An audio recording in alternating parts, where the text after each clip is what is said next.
Because sometimes એવું બી થાય કે ક્લાયન્ટે વિચાર્યું હોય કે આટલી મને એના આટલી કરી દો લેન્થ, અને જ્યારે પછી આપણે કરીએ, જ્યારે ફ્રન્ટ ફેસ પેવિંગ ને બધું કરી, this is the length we are planning to do a curtain fold and a bit of movement, layering movement. અત્યારે layering છે but you know see ends માં છે, you see this, Yeah.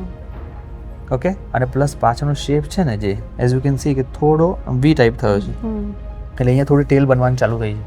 હવે જેમ જેમ હેર લોંગ થાય ને ટેલ થઈ જાય. So first will do line, right, one length hair cut. જેટલી બી એમને લેન્થ શોર્ટ કરવી છે એ પ્રમાણે. જ્યારે ક્લાયન્ટ કે આટલી લેન્થ શોર્ટ કરવી છે Yeah. તેની તમારે થોડી વધારે રાખવાની for the safer side. Yeah.